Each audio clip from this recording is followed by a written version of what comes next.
It's episode 50, and we are talking about one of the most insane, one of the weirdest movies ever made. Alejandro Jodorowsky's Holy Mountain. I don't want to see an ordinary film. I want to see something extraordinary. Your sacrifice completes my sanctuary of 1,000 testicles. You ever feel as if your mind had started to erode? Let's rock indeed for the 50th time. 50! I'm Brad Hefner, and with me as always is Billy Martell. And this week we're doing something different. We're doing something different for 50. We're talking about all of the episodes of Power Rangers. Yes. Yes. All 50 of them. All exactly 50 that they've ever made. We wanted to do something special for 50. Yeah. And our show is old enough to have a midlife crisis now. Yeah. Yeah. Billy still has some big blind spots in his weirdness journey. A lot of them, yeah. And I wanted to correct a big one of those. Not only have you not seen Holy Mountain, right, you have never seen any Jodorowsky movie. The closest I've come is seeing the documentary Jodorowsky's Dune, which outlines this director Jodorowsky and his attempts to make his own adaptation of Dune before David Lynch got to make his. Yes, and highly recommend that documentary. Oh, absolutely. He's a madman. He is absolutely 100% fucking insane. Holy shit. But he's like cult leader insane, where he has this charisma where like everything he says, you just go, yeah. Yeah, and that's going to become prescient when talking about this movie in particular, because, man, we've discussed and called him a cult leader every time we've talked about Jodorowsky. He talks about like his adaptation of Dune being like a messiah. It would have been a messiah, and you're like, yeah, no, it sounds like it. Yeah, when he says it, you're like, yeah, and then afterwards you're like, no, it's not. It's a movie about Dune. And then you watch this movie, and, it seems like someone must have told him that at some point. Yes. Or maybe that was a secret dream of his. If you're unfamiliar with Alejandro Jodorowsky, and I hope I'm saying his name right, that's the way I've always heard it, Alejandro Jodorowsky. Okay. I've heard it Jodorowsky, I've heard it... Okay. We are not meaning any intentional disrespect to Mr. Jodorowsky or Jodorowsky. This is our best understanding of how to say his name. Yes. And I did not do the prep work that I intended to do for this episode, so this is all going to be half-remembered shit. We both have day jobs. Yes. Alejandro Jodorowsky is the son of, I believe, Polish immigrants, European immigrants who moved to Chile. So he mostly grew up in Chile, in South America and Mexico. He is a Renaissance man who, I'll say, makes film, makes music, writes comics, makes art, writes novels. He is an expert on the tarot. He studied mime with Marcel Marceau. Of course he did. Of course he fucking did. He has done everything under the sun, but he's mostly known for his film work. He became famous through a film called El Topo. Right. Which was not his first film. His first full-length film was Fondo y Lis, which, much like Dali years before, would get him run out of a festival. Are you a real artist if you haven't been run out of a festival at some point? And El Topo, I recommend seeing it at some point. Sure. Half of it is amazing. And then the other half is not as much. That's what got him hugely famous. It became this amazingly successful midnight movie, boosted by the likes of John and Yoko Ono. John Lennon and Yoko Ono. No, I think he did take her last name. I hope so. He seems like a feminist. He seems like a person who's very respectful of women, in particular Yoko Ono. Yeah, John Ono. But that was how he got sort of the license to make this movie. He got some financial backers. Originally, George Harrison was supposed to be in this film as the quote-unquote lead character. Yeah, heavy air quotes on that one. But he did not want to get his asshole washed on film. So he was like, gonna have to check out of this one. I think the reason why George Harrison is my favorite Beatle is because he spent so much of his post-Beatle life supporting artists that he liked. Yeah. And I've always said if I ever made it big, if I ever struck it rich, one of the things I'd want to do with that money is just find people who can't get their art projects funded and just be like, hey, make whatever you want. Guillermo del Toro, you're going to make that in the Mouth of Madness. I'm sorry, at the Mountains of Madness adaptation. Finally. You should go smaller than Guillermo del Toro. Oh, I should definitely go for other people, but that's Hey, Steven Spielberg, let me give you some walking around money. That's just someone that I can name off the top of my head. Gotcha. If I had the money and resources, I would find like smaller people to Yeah. give money to. But yeah, I love that about him. But honestly, it makes sense. I don't know how I would feel about getting my asshole washed on camera. Yeah, I don't know. Yeah. But very briefly and very vaguely, Holy Mountain is...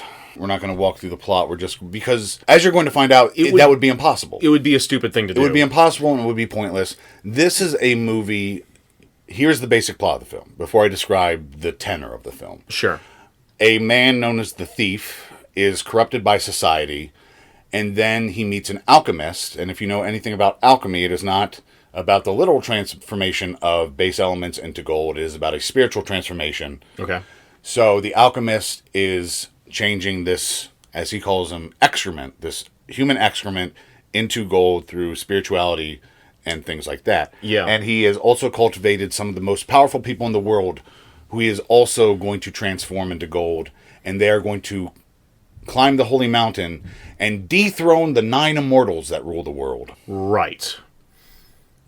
Now, most of that plot comes in about the last 45 minutes. Yeah, as I said during the screening, it's about an hour and 17 minutes in, and we finally have a plot. Yes. Yeah. Most of the film is seeing the thief in the beginning, and then meeting each one of the alchemist's cohorts. They don't seem to really be disciples because they're all terrible people. One could say disciples just because they do decide to join True. the alchemist and follow him. Some of Jesus' disciples were famously bad people before True. they decided to join Jesus. Lee Harvey Oswald. Exactly. Ed Gein. Exactly. Elon Musk. I mean, Elon Musk was the one even Jesus was like, no. But Ed Gein, you're good. Elon, fuck off. what makes this movie insane is that every single second is laden with the most insane imagery you have ever seen. The most insane, beautiful, upsetting, heavy, just wild as fuck imagery.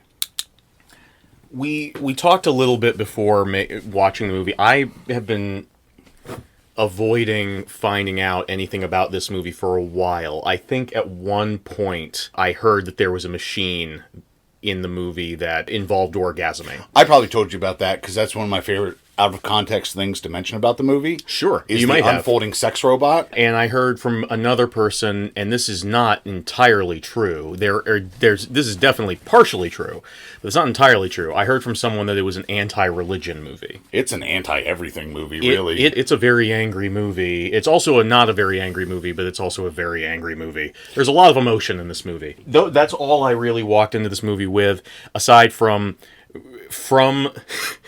the last recording that we had until the moment we started watching. Brad kept sending me these Gina Davis messages of just be afraid, be very afraid. And It was more like I just... honestly didn't really listen to you. Okay. Like, at first I was nervous because at being someone who grew up religious, every time I hear, like, a movie is anti-religion, even though that kind of stuff doesn't bother me as much anymore, at the same time, it does sort of, like, activate, like, a latent sort of knee-jerk reaction in the back of my brain. Okay. Once you said, no, that's not what it is, I was like, okay, fine. And I was much more willing to let it happen. And then we start watching the movie, and I know Brad already said it, every other second, the weirdest fucking shit you've ever seen in your life. We've seen some very weird movies on this show. This is the weirdest thing I've ever seen. Yeah. This is the fucking weirdest thing I have ever seen. That's why we really need to get it under your belt. Yeah. And I will tell you... Shit, man. I will tell you... I watched this for the first time probably about 10 years ago. Okay. I found this just... I don't remember how I found it. I think it might have just been like trying to find shit like David Lynch on Amazon, and there was just this Jodorowsky collection release that had El Topo and Holy Mountain, and I was like, okay, this sounds cool. Or it could have been that I saw... There's a part in this movie where a man hallucinates that... I guess we're gonna, just by the way, doesn't really matter, but this is already the spoiler section. This movie can't be spoiled. It can't really be We're spoiled. going to describe in words what you might see, but it is not going to do anything justice. But for those who are like us to say that there are spoilers, like, I'm just going to say, we're not going to be worrying about spoiling things in this episode. This is just... there is, again, as we said, there isn't much story here. No. And as we always talk about, like, how our words can't do visuals justice. Yes. That goes triple for this. Like, at least with Street Fighter, we could say he kicks a guy, or with Paddington, we could say it's an adorable, funny musical number. Yeah. And you could have some sort of imagination. With this movie, I don't know what to tell you. Yeah. I won't even describe exactly what... There's a insanely weird thing that happens for about 2 seconds towards the end of this film, and I think I saw a GIF of that, and I was like, what the fuck is that from? What is that from? What the fuck insane piece of shit is that from? And I tracked that down, and I was like, I need to see that, because at that time I'd become a full-on seeker. Right. Like, and watching Holy Mountain, watching El Topo, that only reinforced that, where it's like... Now, granted, I found and enjoyed plenty of other weird shit after I saw Holy Mountain. Yes. Holy Mountain is a absolutely singular work of art. There will never be anything like it. Yes. Again, there is nothing else like it. Yep. It is so relentless in its imagery and its devotion to realizing Jodorowsky's mad vision. Yeah. This isn't a movie that's going to ruin cinema for you, though, I think is what you're saying. Yeah, I'm saying, like, I could still enjoy things after this. You saw Paddington 2 after this. Yeah, it wasn't like, oh, I saw a parade of crucified dogs.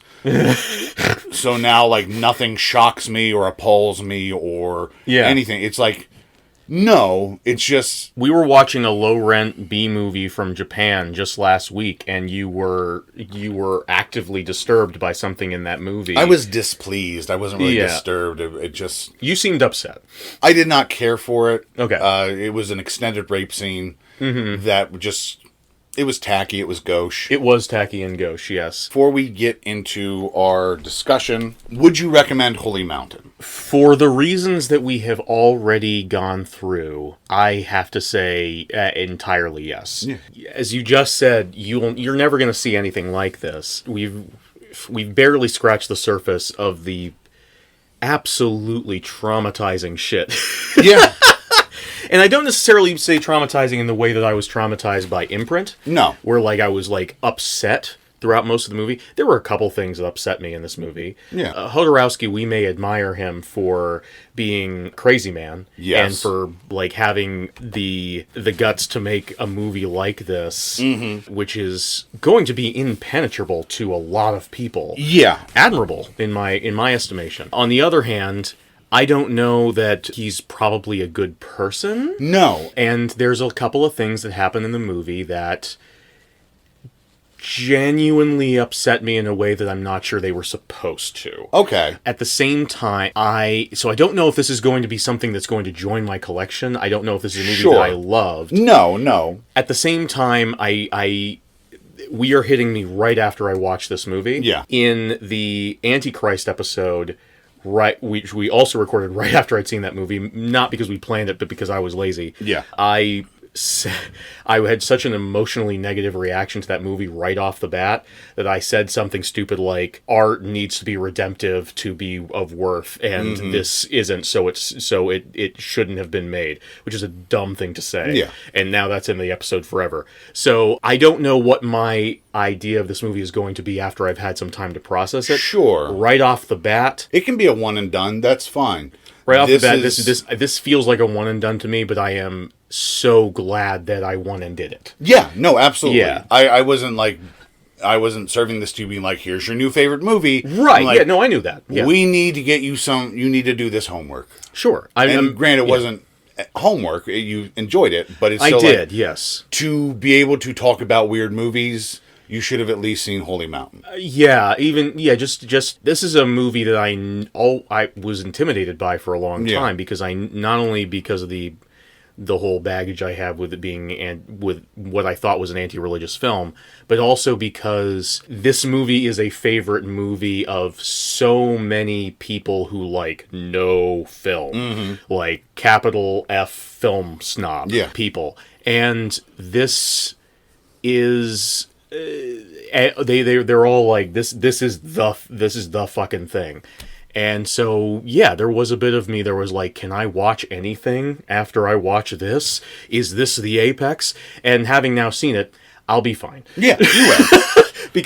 because it's just a movie. But hey, I have seen Holy Mountain, and I will never see anything else like it. I imagine even El Topo is a completely different experience. It's very different. It'll still be a Jodorowsky movie, but it'll be a completely different Jodorowsky movie. We will probably do Santa Sangre. Okay. Jodorowsky's take on the horror movie. Oh, I thought you were going to say it was his Christmas movie. What would it be, his Christmas movie? Oh, Santa. Santa, yeah. Yeah, that's comedy. Yeah. I'm glad we've done 50 episodes of this show.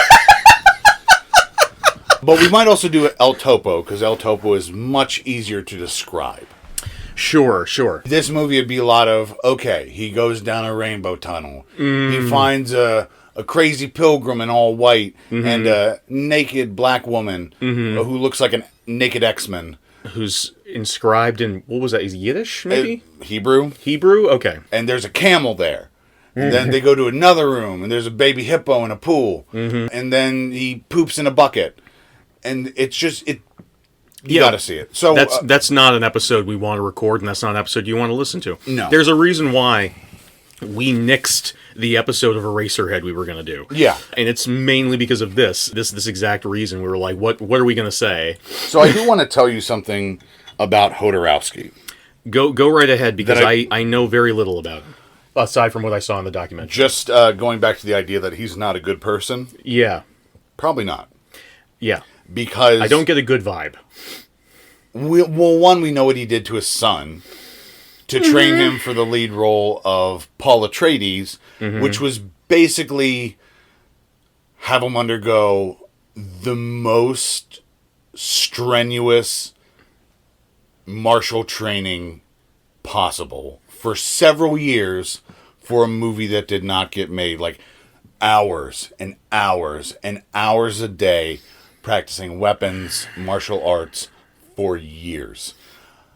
There's something about him, and I think it's partially the cult leader thing, because these people that I'm about to compare him to are cult leaders, that really reminds me of this sort of like men's rights modern day movement where you're like, hey, come join my stogie smoking club on the internet where we learn how to fuck women all day. Well, there's something about him. It's not explicitly there, but there's something he's got a vibe about he that. does. He has also claimed, there's a scene in El Topo where El Topo, Jodorowsky's character, rapes a woman. And he originally claimed that was a real rape. And then he's since gone back and been like, no, I said that to shock people. Now, I don't know which side is true. Because I definitely believe Jodorowsky is a man who would lie about raping a woman to shock people. Oh, yeah, absolutely. Yeah, no, he seems to be very much about the effect that he has on people and about shocking people in general. So it's not a thing where it's... Bizarrely, I mostly believe that he did not actually rape a woman on film. I really hope he didn't. I really hope he didn't either, but I wanted to get that out, because that's something that comes up with Jodorowsky. I do, yeah. And there's other things in El Topo, like... We can talk about during the El Topo episode. I think there's plenty of shit to talk about here. Yeah, but Jodorowsky, not a good man, terrible father. Yeah, yes. Amazing artist. So kind of like Pablo Picasso, incredible artist. Kind of like... horrible human being. So what were the parts that upset you? Well, right off the bat, there's a significant amount of animals in this movie. Yeah. And I'm not convinced that all of them escaped the filming process. In fact, I'm pretty sure that a lot of them came out worse for wear. Probably. And that immediately upsets me in any movie that I I'm understand watching. that. I get that 100%. That's another not great thing about Jodorowsky. Okay. And another thing he claimed, there's a scene in El Topo that involves a fuck ton of dead rabbits. And Jodorowsky was like, yeah, I killed him for the film. And then he was later like, no, I bought him from a butcher shop. So, and again, that one, I'm more leaning to like, I don't know. It's hard. But I get it. It's hard to tell because, again, everything about this guy is affect. Yes. So it's hard to tell what is really affect and what isn't. And if you ever watch his latest 2 movies, Endless Poetry and Dance of Reality, which are autobiographical, you can see the idea that Jodorowsky has about himself. I can see the idea that Jodorowsky has about himself in this. True. But this is even more self-aggrandizing. Yeah. Good films. It Sure. has his signature, like, visual style. But, like, you can... Jodorowsky is all about Jodorowsky. For real. And that's the other thing that really annoyed me about this, is that Jodorowsky believes in himself. Oh, yeah. And on one level, I wish I had some of that confidence just in my everyday life. But I say that about Tommy Wiseau. I wish I had some of the confidence that Tommy Wiseau has about himself. Obviously, Jodorowsky is not Tommy Wiseau. He's a good filmmaker. He's a good filmmaker, but man, does Jodorowsky believe in Jodorowsky. He does. It takes a special kind of a special kind of person, not to mythologize him, but it does, to cast yourself as the wisest person in the universe. And just like the man who has all the answers. Yeah. And Jodorowsky, if we haven't mentioned it already, Jodorowsky plays the alchemist. Yes. And I was fully expecting with the arc of this movie, in the way that a lot of movies, art house or not, play out, for him to be like this wise man who's like taking these people through this journey, and then you get to the end and it turns out he's just as much of an idiot as everybody else, and there'd be like some sort of dark twist or even like an optimistic twist or where it turns out, because throughout the movie there are many examples of charlatans or capitalists using religion, people's general ennui, human emotion, all of this stuff as a tool to manipulate them into giving them more wealth. Yes. And I don't know where they got that inspiration from. This never happens in real life. But so I was expecting Jodorowsky's character to end up being another one of those. Okay. And that would be the big twist. In the end, the twist is he's perfect. And everyone needs to follow him in everything that he teaches, and everything's good. And I'm like, okay, so Jodorowsky's great. I disagree with you there. Okay. Granted, the movie is very much Jodorowsky's spirituality and it's what Jodorowsky is into. Like, this movie is just like everything that Jodorowsky is into. Right, like, yeah. The tarot, mixtures of meditation, like various holistic medicines. Naked women. Mm-hmm. Here's how the movie ends. And let's get... I'll sort of combine this with the Jodorowsky as cult leader thing. Yeah. Because, as we said, the alchemist sort of gathers these people together to go on this spiritual journey up the holy mountain. Yeah. Now, almost all of the people in this film were not professional actors. Really? Yes. Okay. Jodorowsky they all did a great job. Very much about found people. Okay. That is partially why he includes a lot of like disabled people in his films. Mm-hmm. I will say that was another thing that upset me. I guess we'll get into it. Yeah, we can talk about that after. Yeah. So these were real people, and like as part of the process, like they lived together for a month. Mm-hmm. Jodorowsky was like taking them through these spiritual exercises. So he took them through some real. Yeah. And there was also drugs involved because it was 1973. That's another thing you have to understand. This movie is from 1973.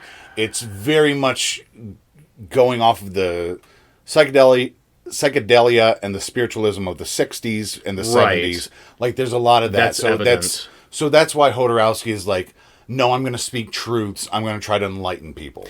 He's a guru. It's something that I definitely picked up on through most of the movie, but then towards the end, there is a character he mocks for thinking that drugs are a way to salvation. True, but the thing is, that character was like, only drugs. All you need is drugs. I see.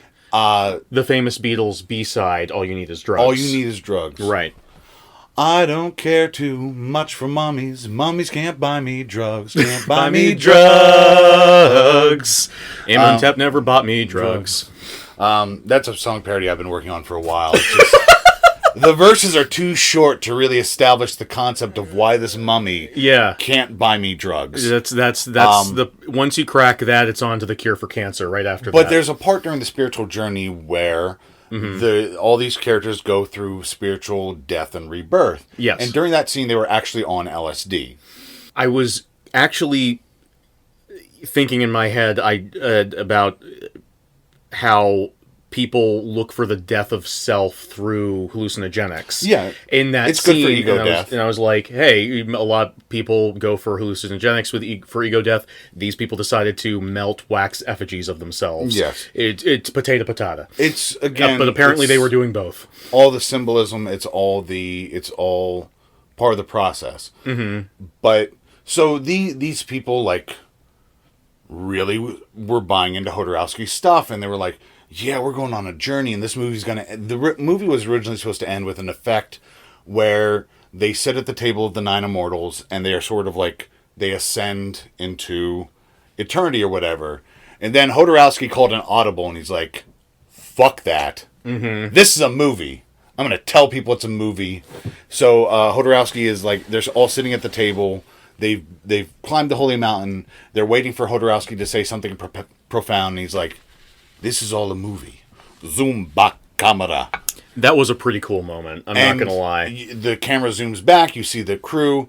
And he's like, we're all just trapped here in this fake image. Yeah. Like, just... We're all just images on your screen. We need to leave. We need to go. So I don't think he's buying... Like, he's not saying he's the be-all, end-all. He's saying, like, think beyond what you've been shown.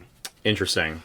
But the cast... were not pleased with this. They were like, I thought we were going to get the Ascension ending. Yeah. I thought we were going to get something more spiritual. Now you're just giving us this movie bullshit. Yeah. There is a commentary track for this, which I listened to a long time ago. Should have listened to in prep. This is an exhausting movie. I don't think I can do it twice in a year. That was another thing that you warned me about, is that there's... and it isn't a matter of, like, the movie is boring. No, it's just honestly so much. The exact opposite. There is so much demanding your attention. Even if we went through and tried to list every single goddamn weird thing that happens in this movie, we would forget something. Yeah. Inevitably. Because it's so much. That was something... First observation I had right off the bat.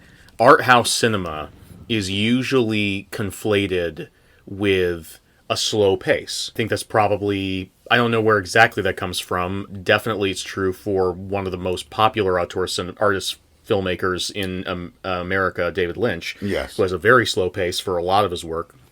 But this is, like, edited... like a modern movie. Like a Marvel movie almost. Just like cut. And every cut is the weirdest fucking thing you've ever seen. Yeah. And it's only... There's a great shot... where a guy's head is lopped off and then a skull pops out of his neck during stump. Axon's part. During Axon's part, and it was amazing. It was there for a single second. Like, blink and you'll miss it. Literally blink and you miss it. And that's another fucking amazing thing about this movie. It's one of my favorite things about, like, relentless art like this. It's one of my favorite things about Everything Everywhere All at Once. Is just the sheer fucking work that went into making this insane vision true. Absolutely. There are so many insane props, sets, costumes. I don't understand how he got all this money. Like, this should have been like... Considering the trouble he had trying to make fucking Dune, I'm surprised that how much money he got for this. El Topo must have been huge. It was, again... John Lennon and Yoko Ono were huge proponents of it. It was a huge... That's right. Huge on the midnight movie scene. Yeah, no, it was big. And again, this was the start of really the midnight movie stuff. This is when John Waters was coming up, David Lynch was coming up. Oh, yeah. So this was like... And again, this is the fucking 70s when filmmaking was the Wild West. Yes. when they were It's a just very different time. when they were just throwing money at whatever insane shit, any insane person. They sent Francis Ford Coppola off to the jungle for fucking 6 years. For real, though. For real. Like the 70s Was a wild time, man. Yeah, and It was then a wild, dark, upsetting time. and then that led to the 80s where studios were like, Let's you know lock what? this shit down. Maybe we should go with safe things. Yep. But And that's how the Police Academy movies happened. But just about the commentary, one of the reasons why I didn't go out of my way to rewatch that is Jodorowsky is a bit hard to understand, and he is not really speaking for clarity, and there's not a lot of... He has a very thick accent. He doesn't go through and be like, this is what this means, this is what this symbolizes. He's mostly just like... He'll tell some stories about like the actors or like the process, like the story of how the movie ended came from there. Yeah. So what else upset you? Well, since we mentioned it already, his use of handicapped people Yes. is yes. almost always in the sort of... I don't remember what movie this is from, but it's from a movie starring Peter Dinklage. I've just seen this one clip out of context where Peter Dinklage is in a little blue tuxedo with a top hat, and he's like, every time I get hired for a movie, it's all because someone wants to do a fucking dream sequence. Oh no, a little person. It must be a fucking dream. These don't exist in reality. It's a great scene. It's really funny because Peter Dinklage is incredible at doing rage rants, but at the same time it speaks to a real problem, which is people who have different body types than what is seen as the norm get used as props. And in this movie it felt like that was happening every time somebody showed up. Like I'd agree with you to an extent. I don't think it's... It did seem to I be feel like, Terry hey, Gilliam's. this movie is weird. I didn't... There's so much other weird shit. It's True, not like Terry Gilliam who just brings on a little person literally for that reason. Like, let's weird it up that way. Oh no, Terry Gilliam is also guilty of this, and I am a fan of Terry Gilliam, so I'll cop to that. There's so much other weird shit that I don't think that was necessarily his driving point. I still think he is capitalizing on otherization. Yes. Just not in the way you are specifically talking about. There's a lot of this in El Topo as well. I think it's more that, like... I think his mind and heart was in the right place where it's like, oh, these poor people who... And especially in 60s and 70s in Mexico, I know they were treated terribly in America. I can't imagine it was much better down there. So he was like, okay, let's put them on screen. Let's make people look at these unfortunates in his mind. And I think it was more that. Yeah. I think he had good intentions with it. It's just... it does not read well. They are almost always depicted as victims in the scenes that they're involved in. There's one scene in particular where a guy with very short legs and no arms appears, and it's during a scene where the god of war, Mars, or the goddess of war, not literally, but she says that that's her planet, and she's like a weapons manufacturer. All of the disciples of all the people the alchemists collect give their name and say what planet they are. Yeah, Jodorowsky was very much inspired by the song "Float On" from the 70s. Yeah, I'm Larry and I'm a Cancer. I don't know what that song is. It's a very weird song. Sounds like... I thought you meant Float On by Modest Mouse. No, that's the good Float On. Oh, this is the very bad Float On. Larry is an icon. But anyway, she's talking about the different weapons that they create and the different methods of war that they create. And she has came up with a chemical that turns even the most harmless person into a raving beast. And we see, like you said, a little person with no arms... kicking at a statue. And so there is this sort of idea of like this pitiful person is being forced to fight. Yeah. And that has its own negative weight to it. That attitude on its own. But again, we are thinking with 2022 minds. Very true. Not psychedelic 1973 Mexican minds. Fair enough. It is something that bothered me, though. That's fair. That's fair. As we always say, If something offends you, you're allowed to be offended. Right. I'm just trying to give an Context. opposing idea. Another thing that something that like consistently upset me throughout the whole movie, though, because there's only a couple of handicapped characters in the film, so that was only a thing that came up a couple of times. But this is something that I gave partial voice to during the screening. A certain point, I think it was towards the beginning of the film, actually. Oh, the male gaziness. The male gaziness. I said, like, I really need to make a point, just as a man, to see more art house movies made by women. Yeah. And this is because you and I watch a lot of weird movies, and some of them are art house, some of them are grindhouse.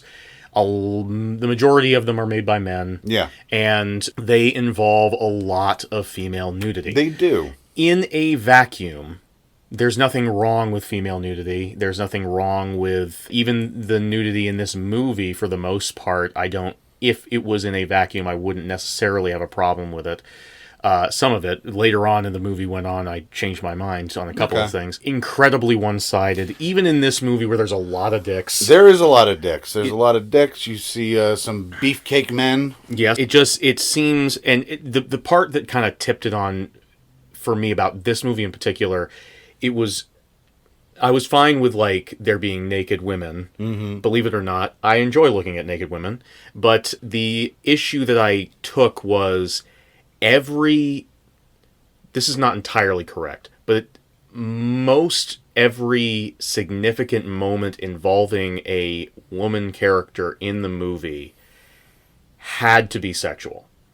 And the one moment that I remember it kind of breaking from that formula was a moment when, again, Mars, the pilgrims are wandering up, they're traveling up the Holy Mountain. They're all sort of tied to a leash following the alchemist, and they're traveling up this hill, up the Holy Mountain, and they're each having these visions of what I could only interpret as, like, temptations of things that they were leaving behind in the old world. Was their fears. Oh, okay. Okay. So that might recontextualize it. Maybe. So, but in this scene, there is a scene where Mars, her vision is of her eating a horse, just like ripping its flesh off and eating it. They did not actually harm a horse. No, this is definitely... put some paint on a horse's hind. Yeah. And she bit into a raw steak. Since we did mention the animal cruelty already, I should mention, no, this was not a real horse thing. You just ripping fake steak off of a fake horse butt. There was a dogfighting sequence in this scene. Yeah. That really upset me. Yeah, no. Quite a lot. I always forget about that dogfight. That made me mad.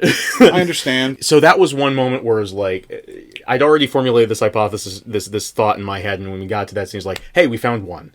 But most of the rest of the time, it's always sexual. It's especially with Mars, because you had said earlier in the film, isn't it cool, or you said, I really like that they switched Venus and Mars. Yes, the man who represents Venus is a man. Is a man. And Mars is a woman. And Mars is a woman. It's a cool idea. And it's still... Not everything corresponds with mythology, but these first two do. Where Venus has... It's all about appearances. 3 dozen wives, is all about manufacturing beauty, and Mars manufactures weapons. Yes. But even though Mars is a woman...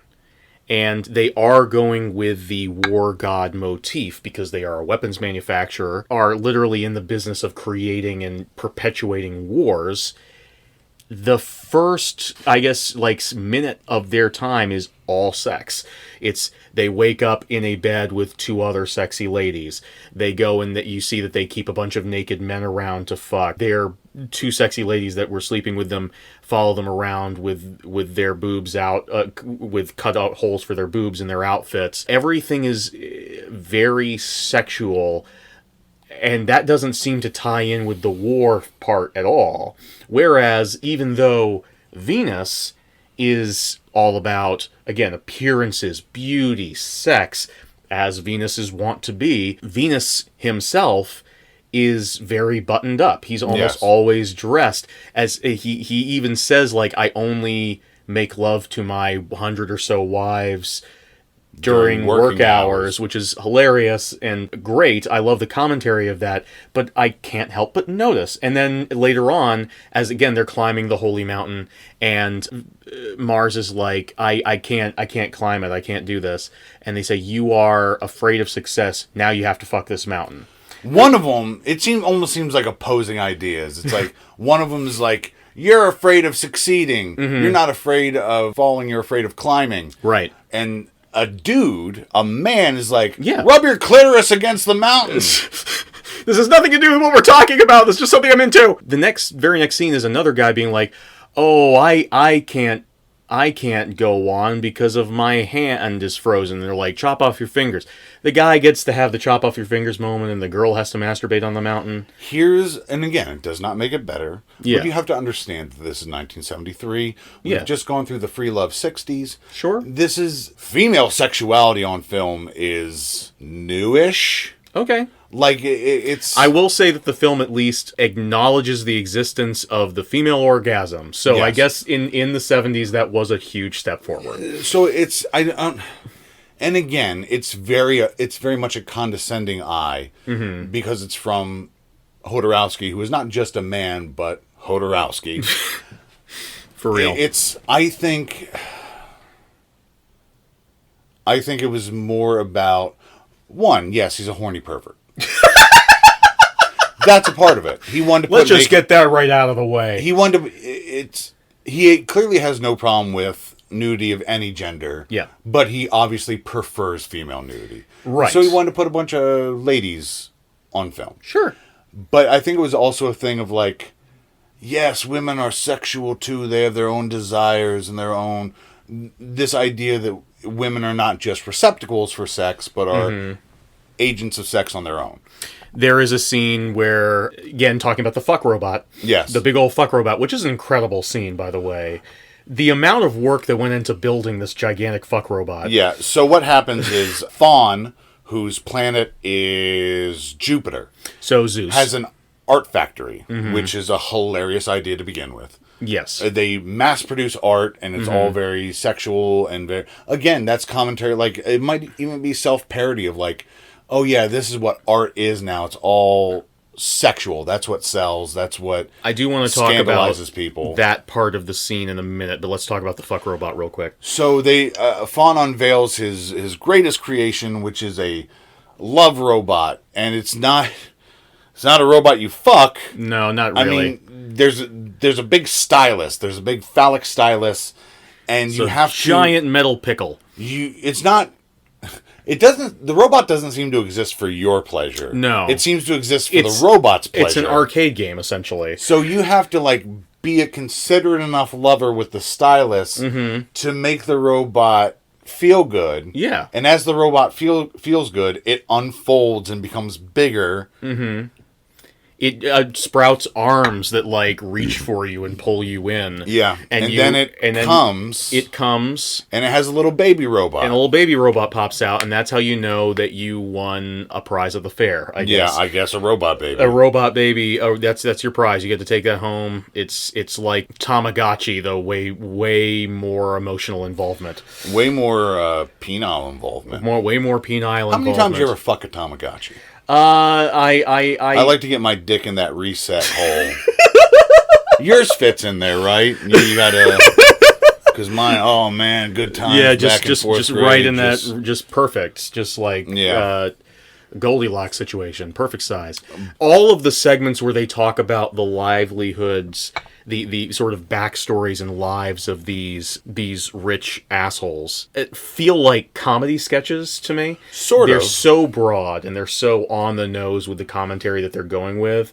They feel very... And I'm not even saying this as a critique necessarily. No, just I think it mostly works. Just as a comment, really, more than anything. But in this moment was one of the moments that felt the most like a sketch, like just like a really funny sketch. I was laughing quite a bit. He first gives the giant pickle rod to his chauffeur. And the chauffeur fails. Just like tries terribly, to ram it in. Just trying to ram it in. And Fawn takes the stylus from him, deadpans to the camera, not actually talking. It's ADR. Yeah, it's a voiceover. He goes, but he gives the camera like a Jack Benny stare, and this happens over the ADR. "My chauffeur is a bad lover." And then the chauffeur slaps the machine, says "frigid bitch," and walks off. And so that I can see kind of where you're coming from in that part of it, where, like, again, the joke is not on female sexuality. The joke is on the men. chauffeur Yeah. for being an asshole. You're blaming this on the woman when you just suck. Also, again, just the acknowledgement that lesbianism is a thing or bisexuality is a thing. Yeah, he gives the stylist to his own lover, and she, because he's like, I know she's good, and she is the one who ends up And making this work. As you mentioned, Mars seems to be particularly fond of her female companions. True. Which is a stereotype in its own right. 'Cause It she's is. like in a masculine profession. She wears a suit and everything. It is. But then again, she looks damn good in that suit. Oh my God, she Holy has shit. Janelle Monáe energy. Yeah, no, that suit was fucking fire. There's a couple of cool costume moments in this movie, but that suit was good. That was good I stuff. want to point out something when you say on the nose and not subtle. It's not a lot of it, but, and this goes for the symbolism more broadly.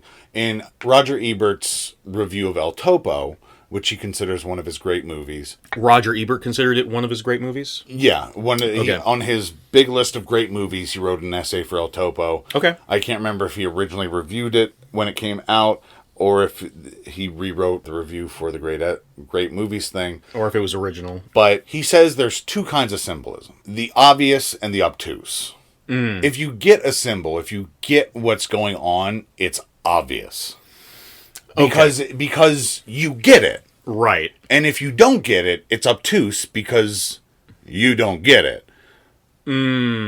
So it's sort of a catch-22 where it's like, I'm not going to say that there's not, like, very obvious shit in all the planets. Yeah. But just because you get it, Right. and it's Damn it, Roger Ebert, I don't respect you, but you're taking me to task here from the grave. and granted, it's a little bit different with the symbolism. Like, at one point there's a pelican in a room, and I was like, hey, Yeah. did you know that pelicans are considered a symbol of Christ? And I did not. And the actual Christian in the room, and I had no idea. So that's probably more what he was talking about, because that's more obtuse symbolism. Like, Sure. you can get why otherwise it just seems weird that the pelican's there. Right. So for all these sort of vignettes, it's a little bit different because it is very obvious and on the nose. I don't think it would escape most people, but there's still people who probably wouldn't penetrate what this sort of thing means. Sure. I can see that.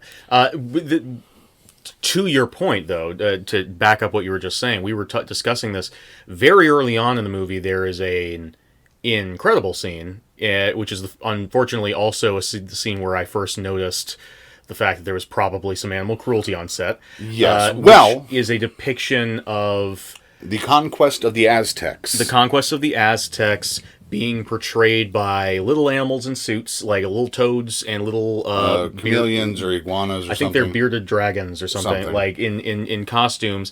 And the whole scene is you see the very idyllic life of the lizards. Yeah. As the Aztecs, dressed up in their little Aztec garb, just having fun. Everything's great. And then the Spanish come. And again, it's an amazing sequence. And the Spanish are played by lizard-eating toads. Right. But more importantly, the scene is being watched by a fuck ton of white people. Yes. And who are all like laughing and giggling. And you said when the scene came up, I knew that this whole scene, because you see these white people going around and filming a bunch of other stuff, was all about like white tourism of Hispanic countries and like how gross and that whole thing is. And just like sort of reveling in what they see as barbarity, or just like right, yes. Not like they see people being executed and they're like, oh, this is so great, this is part of their lifestyle. This is part of like Instead of seeing very it as sort the of patting them on the head kind horrors of thing. of what it actually is. We're safe, we're white foreigners, they won't dare touch us. That's the old joke from the Boondocks cartoon from Adult Swim, where they're two people pass each other on the street, and a black guy starts an argument with a white guy, and the white guy says, "Wait a second, I'm white. I don't need this shit," and wanders off. You say, I knew that this whole scene was about that. I never picked up for some reason before that this scene was that this was part of it. That the white people are coming to this country that they famously did a huge genocide on. Yeah. And just sort of like dancing on the graves of these people. Just being like, look at what this once great society that was wiped out by imperialism. Right, and sort of laughing about it. And you said that, and you were like, I don't know why I never picked up on that. And I had to admit, I didn't even pick up on the white tourism part of that. Yeah. So, and then the minute you said it, it was like, of course, like confirmation bias kicks in, and I'm like, fuck, of course that's what it's about. But apparently didn't pick up on it at first. Yeah. But I had seen a lot of weird shit at that point. Yeah, no, there's so much. The symbolism almost obscures the symbolism in this movie. Yeah, because there's every time you're like, I wonder what that meant. There's 100 other things you got to think about. Is there anything else that particularly upset you? I guess let's go back to the art gallery real quick. Sure. The art gallery scene was a bit confusing to me because I wasn't sure what he was critiquing. Again, the mass production of art. The mass production of art, I understand with that. This was exit through the gift shop in 5 minutes. Sure. I like that description. But I don't know. I guess I've been watching some stuff recently, some commentary videos on YouTube talking about like how obsessed the right is with, in terms of like the political right in America, is obsessed with art being scatological and how this is some sort of proof of the degradation of the left. And so when the first thing you see in the art factory is a bunch of people putting their butts on stuff with paint, my brain flashed to that connection instead of the mass production of sex sells art, which is probably more what he meant to say.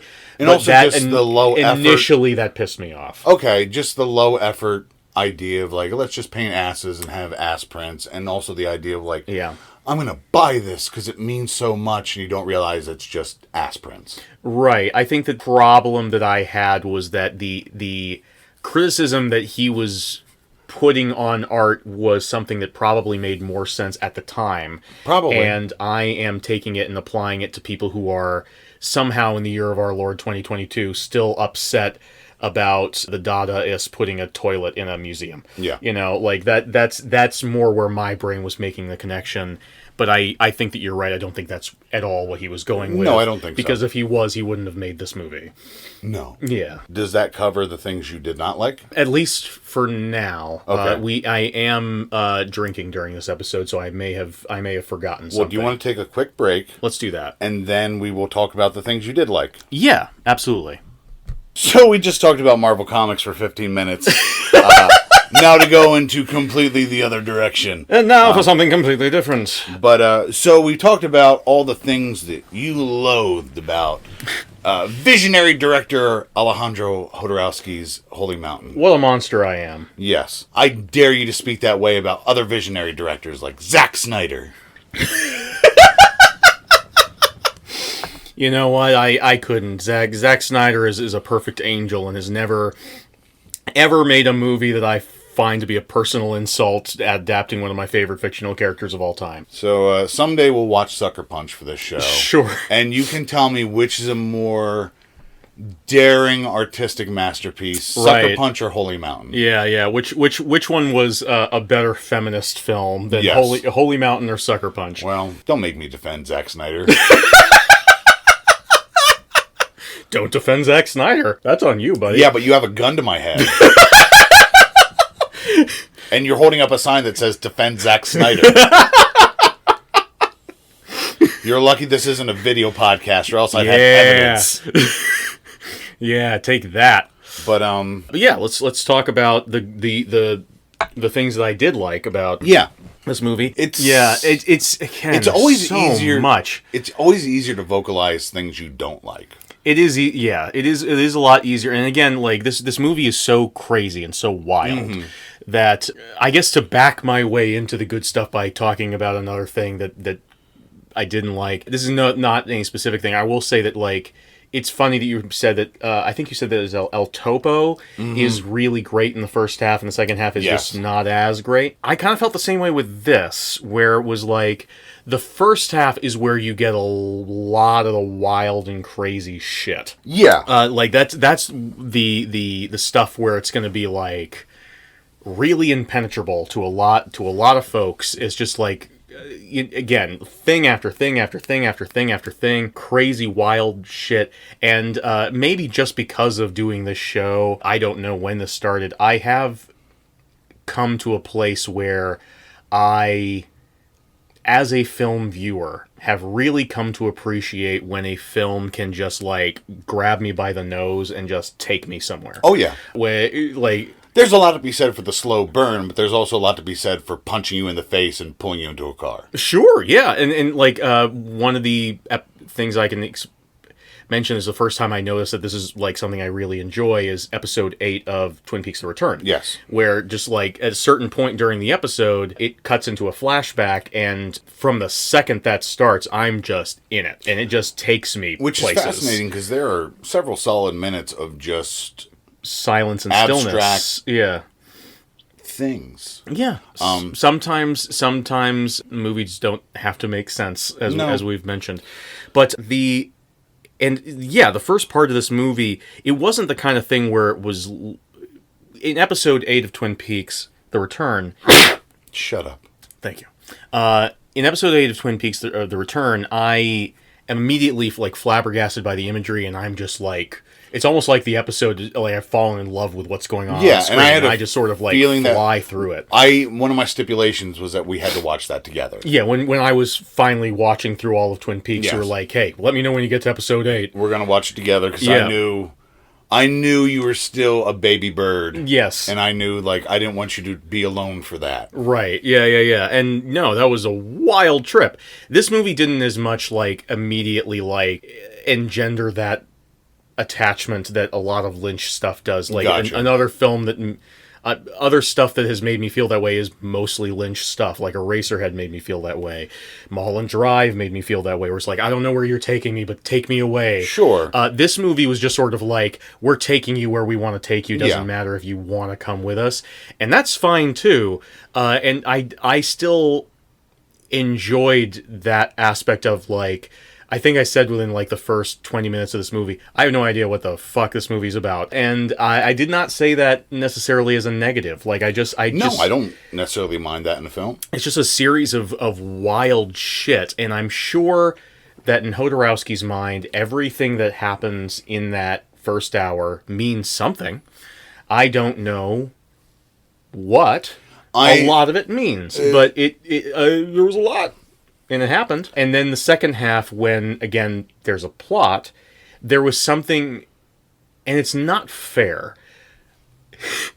Because the movie had been so wild and crazy, you know, like Steve Martin and Dan Aykroyd, the Fez brothers. Yeah, it'd been so like that they should have been members of the Alchemist's Cavalcade. Oh my God, please! But we are two wild and crazy guys, and our planet is Europa. Now I want Holy Mountain, but every character is an SNL recurring character. You got It's Pat. You got Gilly. You got Canteen Boy or whatever the fuck Adam Sandler's was. Right. No, Opera Man. You got to be Opera Man. You can put your weed in there guy, Rob Schneider. Sure. Yeah. No, it has to be the making copies guy. Making copies? Oh, making copies. Yeah, it took me a second to remember. Yeah, and since it's all about like turning your life around and being like a life coach, you have to have Chris Farley. Matt Foley. Well, CGI him in, most respectful thing to do. Absolutely. As it's like the Chris Farley equivalent of the Tupac hologram. Yes. Yeah. But yes. The second half of the movie suddenly had a story we were following, and there was again, it's not fair, but there's a part of my head that was like, oh, I've seen stories with plots before. I've seen stories before. I've never seen what the fuck happened in the first hour, but I've seen this. And again, it's not fair, but it is something that happened in my brain, I noticed, in the second half. And you're saying second half, we're talking about 34 minutes, basically.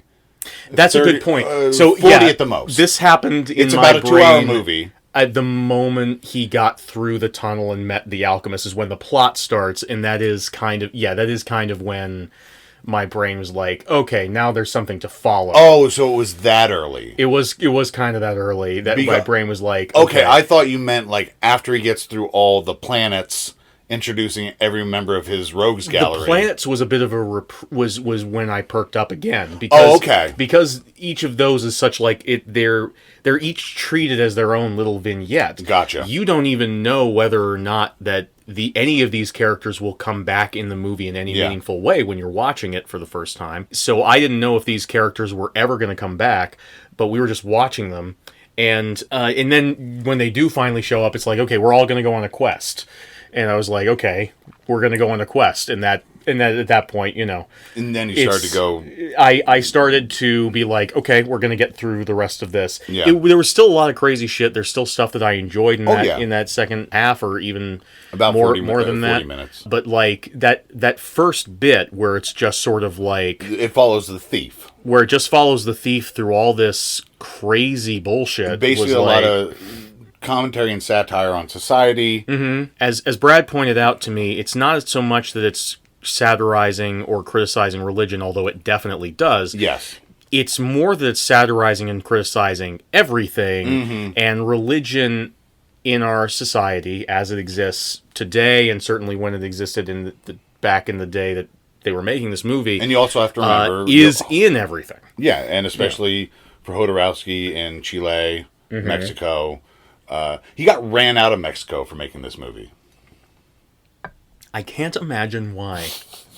I believe he had to finish it in New York. Or possibly, I don't know what part of the process, again, half-remembered things. Right, but I'm pretty sure he got chased out of Mexico for this one, not El Topo. Before the movie was finished, he got chased out of Mexico? It was, I don't know if it was in post-production or they were still doing production. But if he had like reshoots he wanted to do and then they were just out of the country. But yeah, things were getting dicey for him there. Again, if you watch Jodorowsky's Dune, which is another movie that I definitely recommend. Oh, absolutely. We've thought about talking about it on the show, but since documentaries are already movies where people tell you a story, it seems to defeat the purpose for us to just talk about it. Yeah. In Jodorowsky's Dune, not only does he talk about the problems that he had making Dune, he does also briefly touch on problems he had making his other movies, and it does seem like every time Jodorowsky wants to make a movie, it turns into like some sort of Marx Brothers situation or some sort of Looney Tunes thing where he's just being chased around by a whole bunch of people with cleavers. Yeah, because he's a fucking crazy person.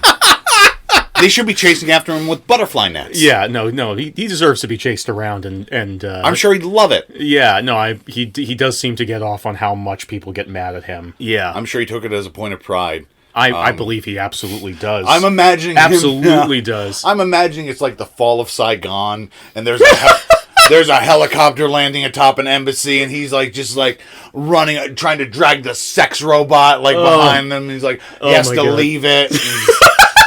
As just like a bunch of Catholic priests are just charging at him with clubs. Like, we saw you eat that, Jesus. There was one scene in particular that I remember looking at and just being like, I had to say something at the time because it was just so good. And I don't know, it's one of those situations like a movie that we both love, Mother. Yes. Where we love Mother! Yes, based on that song. Danzig's greatest movie. Danzig's greatest movie. Goes Darren Aronofsky's Mother.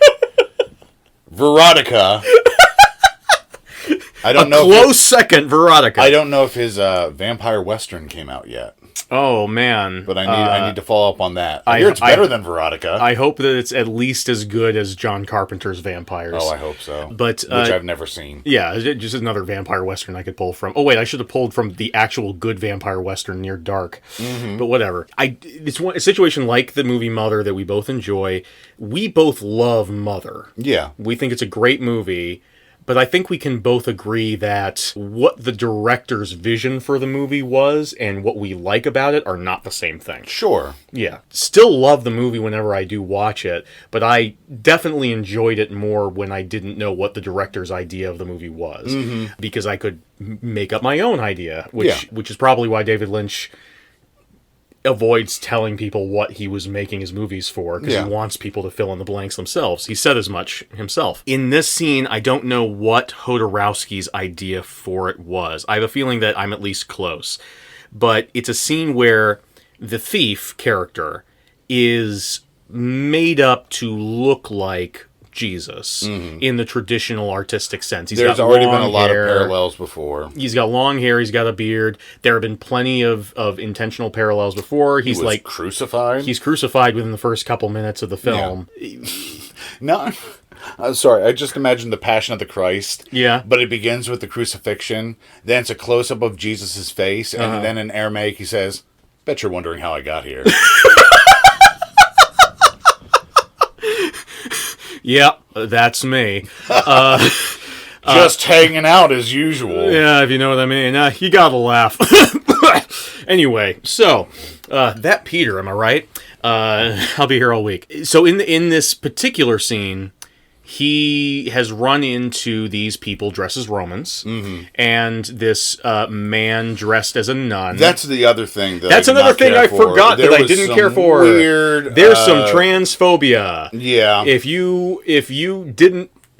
If you thought that the potential transphobia in Paddington 2 wasn't enough to make you upset, we got you Holy Mountain, because this movie is unquestionably transphobic. Yeah, it's not good. And it's not good. It's not good. Again, I could contextualize it. Yeah, it's from the 70s. It's a different time yeah. But I'm not going to. That's just upsetting. It's just not great. That's it's just bad. Not great. And here's the thing is, like, Jodorowsky is not a good person in the way that, like, John Waters always means well, or... Yeah. I truly think that Jodorowsky doesn't hate anybody, but I don't think he respects everybody. Yeah, I think that's a big difference. Whereas, like, we've talked about off mic, and I think we did talk about on mic well in the Crybaby episode, how John Waters has a bit of a blind spot when it comes to people of color representation in his movies. But we both agree that our interpretation is that John Waters is an old man who doesn't always think through the things that he does or says, but doesn't have any ill will or disrespect for anyone in the world. Yeah. Jodorowsky, whenever he has a handicapped person on screen, they are always a victim. They're always being taken advantage of in some way, which is not a great look, but it is at least a look of someone who is... their heart maybe is in the right place. Whenever there's a trans person on screen, or just not even trans, I don't want to say trans. Someone dressed as a sex that's not what they were born with. It's always a bearded man. It's always a bearded man in drag, feminine garb. And when they do show up, they are always an oppressor, and they are always on the side of the oppressors. And it's again going back to this. There are so many things in this movie that bizarrely dog-whistled of right-wing ideology these days, where it goes back to all the Q weirdos who are constantly saying, like, everyone in Hollywood is an immortal trans. Yeah. And it's bad. It's a bad thing. I'm thinking through this right now. Mm-hmm. And bizarrely, I've landed on the square where I'm like, you know what? This isn't transphobic. It's just sexist. Which I think is what it actually was. Which is... transphobia is inherently a sexist concept. It is. Yeah. But I don't think... You don't think that it... I think Jodorowsky was like... He didn't think through his transphobia. He just has it. Because transphobia wasn't really a thing back then. Mm-hmm. I'm not gonna... It was a different time. I'm not gonna. Okay. It's not... I don't want to. Yeah. It's just not a good aspect of this film. Yeah. It's just something that is bad. It's a bad thing that happens in the movie. I can tell you, it only happens twice. It does only happen twice. And it's very quick when it does happen. And I think but it exists, and it's not okay. And it's not okay. I'm not going to... I don't want to defend it. I don't want to play devil's advocate. Let's just... But the thief goes... Just so you're aware. He's gotten very drunk. By these centurions and this religious figure. Nun. This religious figure. And while he's asleep...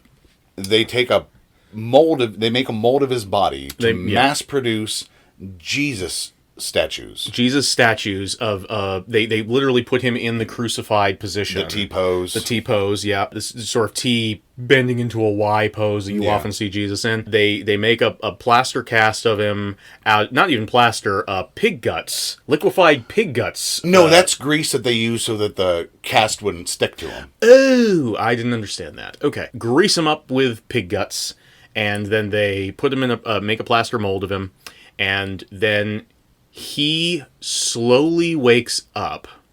He's thrown on a stack of sweet potatoes. Yeah, that happens right before they make the mold. But he slowly wakes up in a room full of statues of identical statues of Jesus, mass-produced identical statues of Jesus, which on are the also cross, statues of him. which are, of course, also statues of him. And he looks around him, he sees where he is, the camera pans back, and he lets out a violent scream of pain. And then gets up, grabs a whip, and whips the centurions and the man nun until they leave. Before that, he walks through a bit of this warehouse. That's and we right. see that there are dozens and dozens of these statues. Mm-hmm. And this is what I'm talking about. Imagine how much fucking work went in for that single scene. Yeah.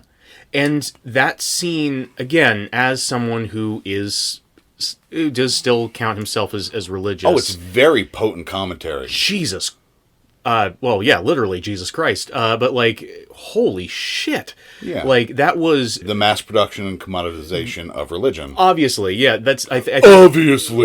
But like, as you said, yeah, there's obvious and there's obtuse. To me, it did feel like it was a commentary on... I don't know what... I have a feeling that a lot of this movie... The meanings behind symbols and characters in this movie shifts from moment to moment, depending on how Jodorowsky wants to depict at any given time. Exactly. But in this particular scene, I don't think that the thief was meant to be the thief. You think he was meant in to the be film? Christ? I think he was meant to be Christ. Whether Jodorowsky thinks of Christ the way that I do as the Son of God, or if he thinks of Christ as Jesus, a carpenter who had a lot of great good things to say and was then commodified by the state. Mm-hmm. Either way, you see the commodification and with the whipping of the Romans is the famous scene in the Bible where Jesus overturning the tables, the money lenders, getting the money lenders out of the temple. You get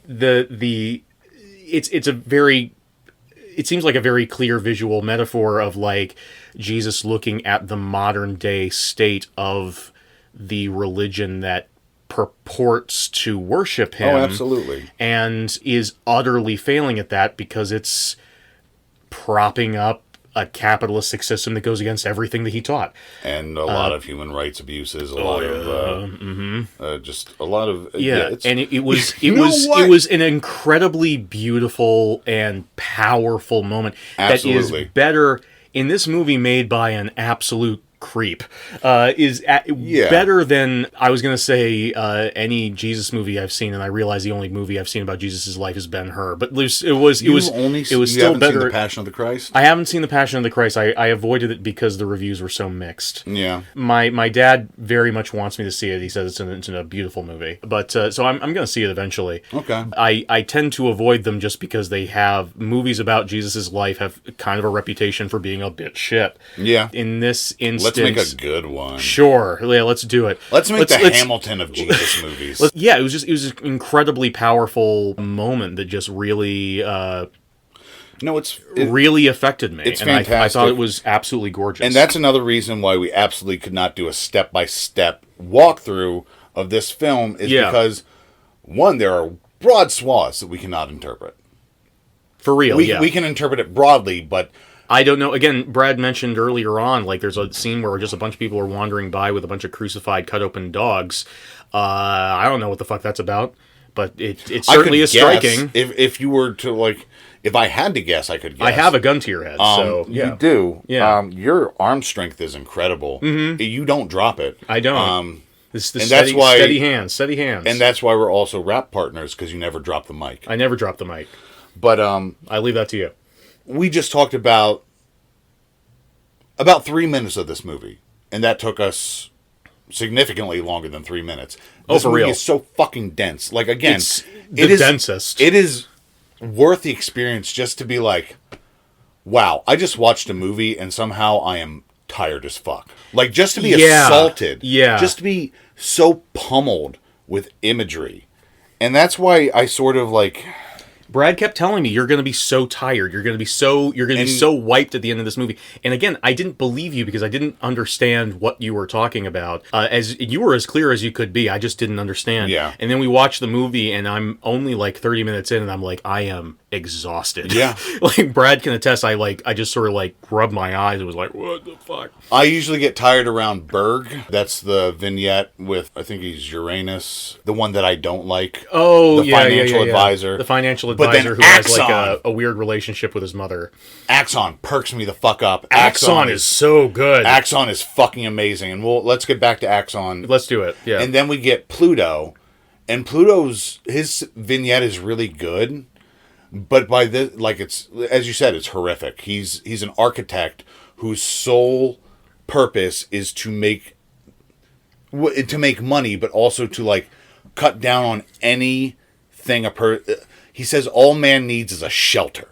Yeah, not a home. He says that the architects, he and the other architects made a mistake because they sold humanity, they sold man, to use his own terminology, on the idea that they would need a home, yes, which includes electricity and water and yards, food and yards.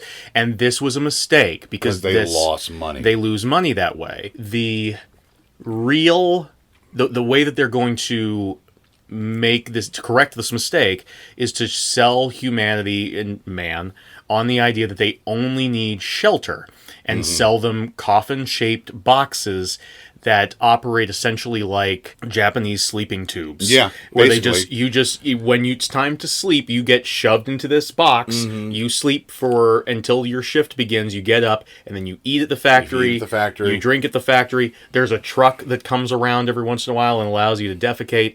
That's it. So, and then they cut to this model of these huge towers made up of essentially the coffins, the connecting piping that you get when you model kits. Yeah, connecting a whole bunch of these coffins, just towers and towers. It's like if you took the megacities from the Judge Dredd universe, but somehow made them way more depressing and dystopian.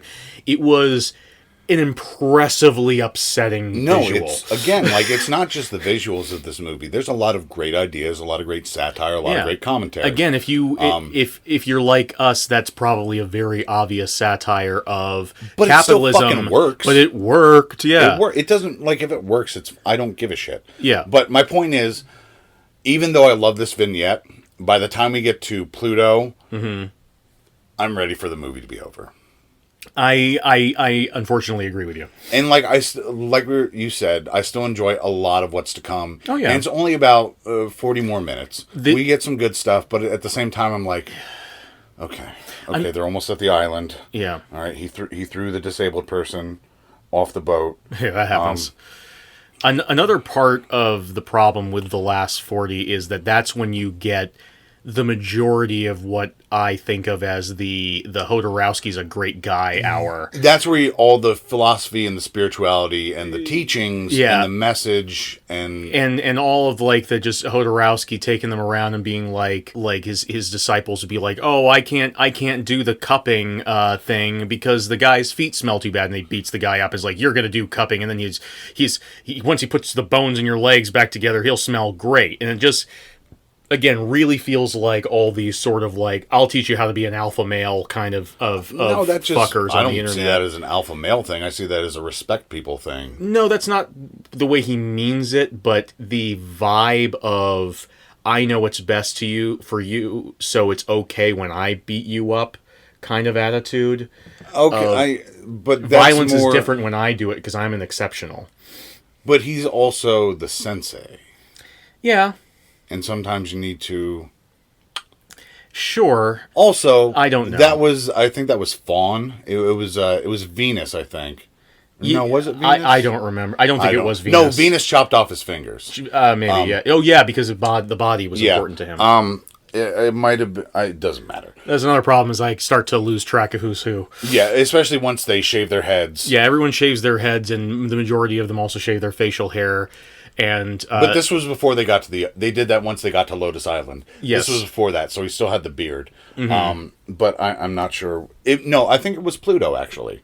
Yeah, I think you're right. Yep. But no, I think it was... I don't know. That didn't bother me. And I think a lot of Jodorowsky's words are pretty. Sure. And no, a lot of his stuff is there's some very nice effective. philosophy in there. He's just, like most gurus, a creep. He has good ideas and talent. He's just a shithead. We combine the fact that he's a guru and that this movie is about a group of a bunch of people who are secretly in charge of the world, and we have the plot of 2 different Mike Myers movies, apparently. Yeah. Yeah. Which Mike Myers movies? The Love Guru. Okay. And the one he just came out with where he plays... the Penn Traverett. Yeah, that's it. Yeah. Let's talk about Axon. Was yes. this your favorite of the planets? It's hard for me to say, again, because it's so recent. I have a feeling that once I mull this over, it's going to be the one that I remember the most because it is the most visually interesting. Yes, it is. And also because I now have context for part of our intro. Yes, if you were not aware, one of the quotes in our intro, my favorite quote. Yes. I love this quote so much. This movie is the source of... Your sacrifice completes my sanctuary of 1,000 testicles. Except the version that we have in the intro is just Brad doing it. No, the intro is from No. The intro is definitely the clip from that. That's from this, and it's just a fucking amazing turn of phrase. Yeah. And I one of my favorite images I've run across on the internet is a Photoshop picture of Paris Hilton in a t-shirt that says, "Your sacrifice completes my sanctuary of 1,000 testicles." Oh man, I wish she would. But no, there are a lot of great vignettes. I love both Venus and Mars. I love Cell, the toy manufacturer. That's the one I was going to say is probably the other biggest contender for me is Cell. Yeah. Whose planet is... I forget, Saturn? but it's I looked it up and it corresponds to the Greek Titan Kronos, who famously ate his children. Children, num num num. In their segment, they are responsible for, in a scene that I feel like has become only more prescient with time. Yeah, again, the manipulation and indoctrination of children into the military-industrial complex. I feel like we're sort of doing a disservice to Jodorowsky in this episode because, again... It's much easier to talk about the stuff we didn't like because those are a bunch of isolated incidents. As far as the man goes, yes, imperfect. Yeah. But again, he's saying a lot of very intelligent, very noteworthy things, making a lot of great observations about society. I would agree with that. And Cell's segment is the most, I think, insightful and incisive. I would say that it and Pluto's, because there's a... Pluto's is fantastic as well. There's a thing that chills me to the bone, and it's someone leaked plans for a new kind of... Bone chiller? Exactly. No, this is years ago. Someone leaked plans for a new kind of passenger airplane that was being made by one of the major airlines. I don't remember which.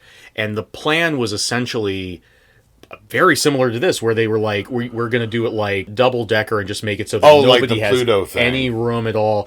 This is something that capitalists really do think about, how to maximize the profits at the expense of human life.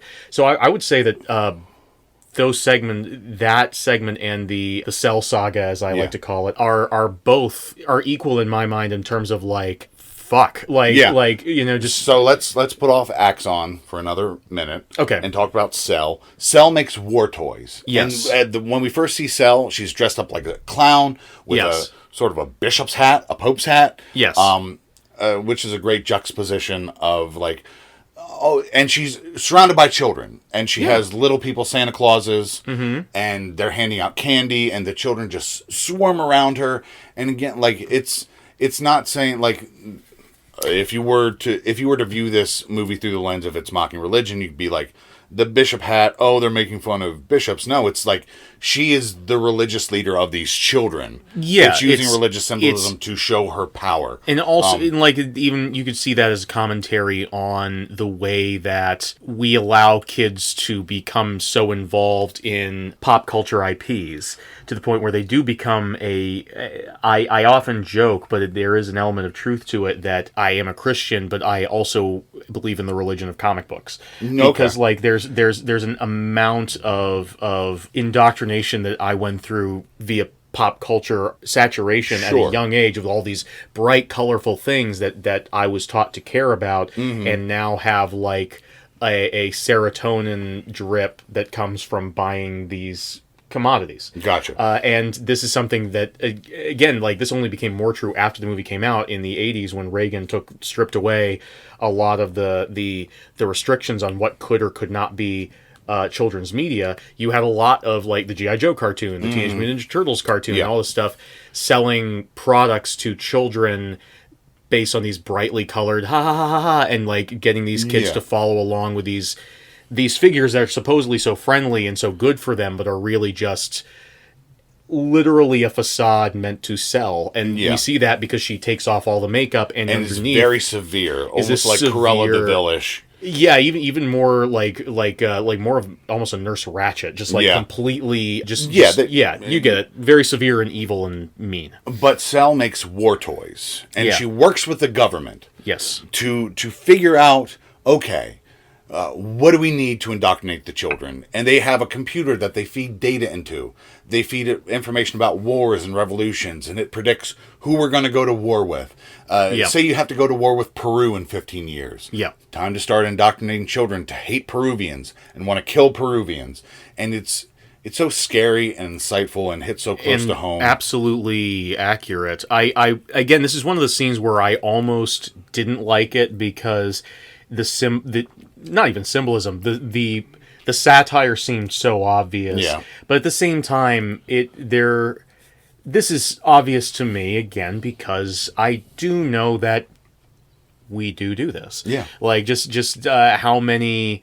you go back to the 80s again with the G.I. Joe cartoons, or like watching any TV show that was on TV in the 80s, and how many villains were brown people or Asian people. It just like this base level xenophobia that's bred into all of us from a very young age. And just because we need you to be okay with shooting people who don't look like you if we ever have to send you over there. Exactly. That's just a thing that we very publicly do, and not a lot of people acknowledge. And so, the scene was, even though, like, again, when I was watching it, there was a part of me that was a bit annoyed, thinking about it more, like, I like that scene more and more as I think about it. And, it's a fucked up, dark scene. Let's talk about Axon. Please. Axon! Axon Mobile! Your sacrifice completes my sanctuary of 1,000 testicles. I love it so much. It's a great line. Axon is a police captain. Oh, man. Who has an entire fucking cult. Yeah, I mean, that's just real life. Not uncommon for most of the people the Alchemist collects. They all run Venus cult basically of has a cult of his wives. Mars has a cult of war. Cell has a cult of children. Yes. Pluto has a cult of capitalists and and people. He also has a cult of children. He has the Mickey Mouse Club that follows him everywhere. That weird. I was. The only thing I could get out of that in terms of like interpreting symbolism was just a cheap visual gag based on the fact that Pluto is also Mickey's dog. Maybe. I just got strong pedo vibes. Oh, definitely that too. Super strong pedo vibes. Definitely that too. I just figured that was a part of it. But Axon, again, in a movie that is entirely visually striking, the Axon segment is something fucking else. So we start off with, in order to join Axon's ranks, you have to be castrated. Right. And we begin with one of these castrations. Yes. A young boy is sort of tied to a dais, and Axon gets out some novelty scissors, I believe, and like he's opening up a Lowe's, You just fucking... You don't see it. You don't see it. But it cuts away, and the guy screams, and that's all you see. Oh, before we see Axon walk up to the dais with a huge gun. Yes. And I know what you're thinking when I say huge gun. You're thinking like... a big gun. Like a big handgun. Right. I mean, like... What's that transformer that transforms into a gun? Megatron. It's like he's carrying Megatron. It's like take a gun. Take a gun and imagine it's as big as the chocolate bar that Willy Wonka puts through his TV teleporter machine. Like that's the kind of comical bigness we're talking about when we talk about a big gun. And he's carrying it like it is shaped like a handgun. Yes, but he has it like it's like a carrot top prop. Right, yeah. It's like a big old fucking prop that a Batman villain would carry around because it's part of his big plan, his big death trap he's going to leave Batman in at the end of the episode. Do you think Axon has his testicles? I have a feeling that he probably does. Okay. I think that he is, knowing a lot of cult leaders, like I do, I hang out at a lot of cult leader conventions. They tend to give a lot of stipulations to their followers that they don't exactly follow themselves. I'm pretty sure Marshall Applewhite castrated himself. I don't know who that is. Heaven's Gate. Oh, okay. But, no, it's just... Obviously, the joke with... maybe it was a joke back in the 70s in Mexico that guns compensation, especially big guns, like... Maybe this was maybe he doesn't have testicles, and that's why all of his followers can't have them. Yeah. Because he doesn't have them. And so he has this big gun to make up for the masculinity sure. of his clearly homoerotic cult. Oh, yeah. It's all men. Yes. All shirtless men. Yes. All shirtless men who cut off their balls. Yes. So, granted, their sex drive is going to be a little bit lower. Yeah. But I definitely got some strong homoerotic vibes from Axon's cult. Sure. But, so, after our young hero... Our new cop. Our rookie cop, fresh on the beat. He's Ethan Hawke in Training Day. Oh, God. Oh, my God. I'd love a Training Day-like movie for the Axon unit. Oh, my God. The Holy Mountain Cinematic Universe. Here we come. I would love it. But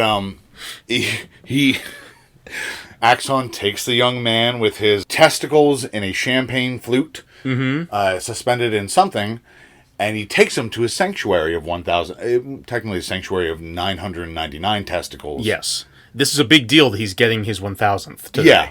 Yeah. That's why it's huge. It's a huge deal. It's a huge testicle, and too. And again, we see a lot of... They're all in champagne flutes. Yeah, a whole bunch of fucking testicles and champagne flutes. So many goddamn testicles. It looks like... Man, I wish Matilda had joined Axon's cult. Oh my God. I was honestly thinking about Matilda during that scene. But it sort of looks like the gallery in the original Clash of the Titans where they have the little statuettes of all of the Greek gods' subjects. Except instead of that, it's a bunch of champagne flutes with testicles in them. And again, just like... Someone had to make this. Yes. Someone had to make this for, again, like a minute on screen, if not that. Barely that, like 30 and seconds it's, again, at most. Incredibly striking. Oh, yeah. As are most images in this movie, but it's just like, it's so fucking insane, like, that a man made this happen. Yes. It's a movie we need to talk about. One of my all-time favorite movies, The Fall, is another sort of labor of love like this, where it's just a madman with a vision. Those are even more impressive on a certain level, just because some of the shots in that are so clockwork-esque and precise in their precision. Yeah. That it doesn't seem possible that they could have been made. It's nuts. In this movie, it's more insane that anyone would have the idea to do the shots, or that they could find people who would be like willing to go along with it. Yeah. No, I'll be your prop master, and I'll make you several hundred glasses of testicles. Several hundred glasses of testicles. Yes. Then we get to my favorite sequence in the film. Mm-hmm. One of my favorite sequences put on film ever. Mm-hmm. And this is I'm not going to do it justice, and I don't know how much I should even try to describe it. There is a peaceful demonstration in the streets of whatever city Axon has control over. Yeah. The demonstration is met by Axon's troops, who immediately incite violence. They throw smoke grenades, and then they begin to kill the protesters. None of the violence is rendered traditionally. No. And we've seen this before. And he tends to do this throughout the movie. But here it's really concentrated, where in the beginning we see some people executed by firing squad. They have bright paint, blood, like different color, not red, but different colors. He does that same trick that Evil Dead 2 did, where no one bleeds normal. Everyone bleeds a different color, except in this scene where he takes it to the nth degree, where some of them don't even bleed blood. No. And we also saw, he'll refer back to this, but we see someone earlier in the movie, they're shot, and birds come out of their wounds. In this beautiful fucking image. I remember I was in the middle of saying something to you, and then that happened, and I just lost my mind. I just completely lost the thread of what was going on, because birds were flying out of a person. But most of the most of the damage done to people is shown through food. One man who has his belly cut open, he has a bag of rice under his shirt, and we see the rice spill out. One woman spits out, maybe it was like pomegranate seeds or something. Some weird orb. Again, there's so much in this movie, of course, but there's so much in just this scene, and this scene is so short, and there's so much packed into it. I'm struggling to remember everything that happened. I remember someone has a bunch of sausage on his belly, and the soldiers rip into it. Someone bleeds cabbage. A woman is on the ground, and he pulls a cabbage out from under her skirt. That's right. And spikes it on the ground and stomps on it. That's right. We can imagine what that is a visual metaphor. Oh, of course. There's a great bit where someone is crying blood, and instead of actual tears or actual blood, they have very obviously, intentionally, the obviousness is intentional, attached these like little nozzles to her face. These copper tubes that come out near her. I think it was supposed to be coming out of her nose. Okay, and just starts squirting. And just squirts blood red on the ground. Liquid. It's very sort of almost Brechtian idea of like, we don't need to show you what's happening. You get it. Like we're going to infer and have visual signifiers of stuff that you've seen before, stuff you've maybe seen on the news. I feel like Jodorowsky went, okay, I could portray this realistically, but that will almost have less of an impact if I can portray this beautifully. Yeah. And people will remember what I'm trying to say better. I think there was a part of me that was like, I wonder if he did this, because the reason why they did that in Evil Dead 2 is because they were told they were going to get an NC-17 rating if they didn't do something, and they didn't want to remove any of the gore, so they just made the gore more cartoony. Yeah. I was wondering if he was trying to do the same thing, where he was trying to get a distribution deal. I guarantee you this movie was X. Absolutely. There's so much other stuff in the movie that I'm like, that can't have been why he was doing it. It was an artistic choice. I think that you're right, yeah. And it is, please go on YouTube, look up Holy Mountain Axon. It might be, I think it's Axon Song or something like that might be the title of the video. It's upsetting. It's a lot. Like, even just this short segment is... I showed it to someone recently. I told her we were going to be doing this episode. She's like, I never heard that movie. I was sort of talking about it, and I was like, hey, watch this scene. Yeah, I can't really describe it to you, so let me look at this. And she was like, that was overwhelming. It's a lot. It's a lot. It is... I feel like you're probably... It's easier to take when you've been through all of Holy Mountain up until that point. True. Because at that point you're a bit more inured to what the style of the film is. But even... Like, it's just so strikingly beautiful. Like, it doesn't... Obviously, the implications of the police state and fascism and suppressing protests... But again, obvious, obtrusive, whatever. But... Obscure. It's not even like...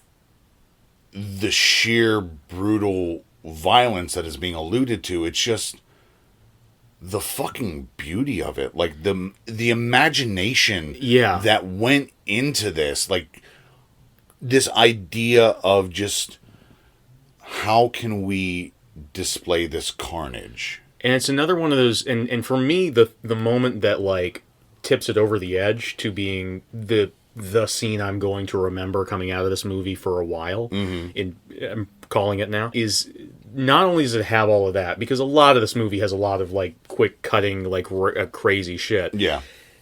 This is a lot of that crazy shit all at once. It's very intense. And then it cuts to a still moment. It just to, what's his name again? Axon. Axon. He is kneeling in front of a pile of limbs. A pile of limbs. In the background, you see a whole bunch of bodies, both of the protesters and also of his own men. They're all dead. They're all covered in blood or ketchup or whatever. They're all there, and he's just stock still in almost this, just praying to the carnage, in this prayerful, reverent pose, as this dirty brown smoke. Yeah, mustard brown smoke flows slowly in, covering the bodies slowly.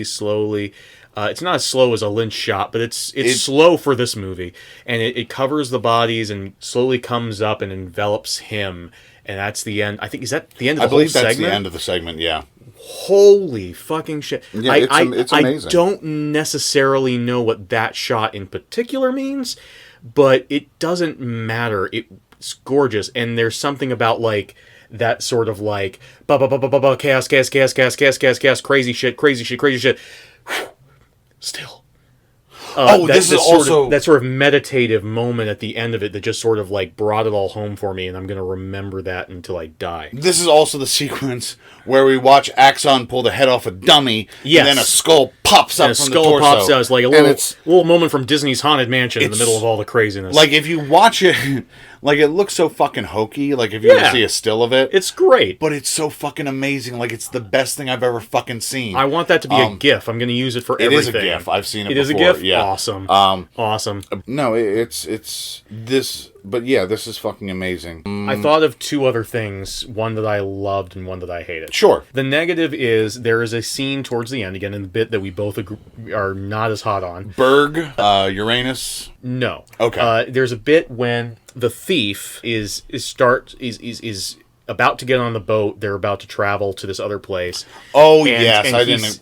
He says, and he seems to be like concerned for these children. I don't know if they're Hispanic or they're some race other than white. Yes. And there are a bunch of kids there, and Alchemist says, you want to do miracles like because Jesus. The thief strikes a Christ pose. A Christ pose again. Christ on the cross pose. It says, you want to do miracles like Jesus. Here's what would happen if you did. And he gives them a vision of him multiplying the loaves like Jesus famously did.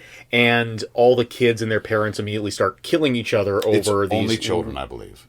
I think I saw some older folks. But it doesn't matter. They start killing each other over the They divide loaves. themselves into groups, and they're stockpiling the food, and it's like... And this is the thing that really gave me right-winger vibes of, like, we can't trust these people with resources. And it's so funny because earlier in the movie he mocks one character for saying, in order to balance our budget, we need to kill half the population. Yeah. And then this is the kind of stuff that people use to justify those arguments. Like, we need, you don't understand, the wealthy need to control the resources because the rabble won't know what to do with them. And that ticked me off. I did not like that either. I did not feel like there was any racial aspect to it. More just like you can't give everybody everything. Like, oh, some people have to like go through adversity. Like, it's bullshit. It's fucking bullshit. Yeah. Because if this man could perform miracles, he could just be like, yeah, no, just take the bread, come back tomorrow. Right. Yeah. It just like it's and again, I don't. It feels like such a. For a movie that espouses so much about rising above baseness, it's such putting aside your ego. It's such a low view of humanity where it's not like, okay, let's take what we have and go home and appreciate it. He immediately assumes the worst. Yeah. But the thing that I loved, it's not as big a deal as some of the stuff we've talked about, but it's just a little aesthetic thing that I remembered. There's a bit in, which could be seen as a bad political thing, but I don't think it was intended that way, during the Mars segment, where Mars said that they don't just make weapons for military, they also make weapons for the protesters. Mm-hmm. And you see them fashioning guns for religious folks and for hippies. And there's a way you could interpret the scene that could be seen as a very sort of right-wing talking point. I choose not to see it that way. No. But mainly the reason why I liked this so much is because the hippie guns are so fun to look at. They are. It's they great are design. So, They're like big boots. They put big stiletto heels on these guns, and they paint them all up with flowers. I have to imagine that, again, the prop makers had a lot of work on their hands for this movie. Absolutely. But I have to imagine they had a lot of fun making these. I'm sure. Because they're so much fun. This weird ass flower power guns. It's so dumb, and I love it. We also see a revolver with a crucifix on top. Yes. And again, this is meant to be satire, and I was like, I'm sure 300 of those exist. No, I've seen stuff like that in movies that were not making fun of the concept before. A very different example, but in fucking Trigun with the priest Nicholas D. Wolfwood, who has a gigantic cross gun in the middle of the desert, and I believe that the creator of that one is actually a Christian. Oh, weird. Yeah, so there's a lot that we've complained about in this movie because it deserves to be pointed out. It does, and But again, it's such a hard movie to approach. But I cannot stress it enough. Yeah. I do not regret watching this movie at all. No, I am so happy that we did this. I think this was I'm so happy we did this and not Porn Dogs. I know we're gonna do Porn Dogs someday. but I'm when you least expect when it, I on your least expect deathbed. on my deathbed. I'm gonna shoo your family out. Kaylee and your 6 adopted children. Yeah, thank God for for small mercies, I guess. And you're gonna be like, I'm going to talk to God. Mm-hmm. I'm going to find out the exact time of your death. Right. So you're going to have that DMT flowing through you as you're just on death's door at the climax of Porn Dogs. As I go out. Just As I go out. But this movie. It's an incredible movie. Jodorowsky is a problematic figure. I think a lot of the elements of his problematicness come from the fact that we have a society where we prop men up and say, you are the artists, you are the creators, and women just, I don't know, whatever, do whatever. And that's, and so what's wrong with him comes from the fact that he is a privileged fuck.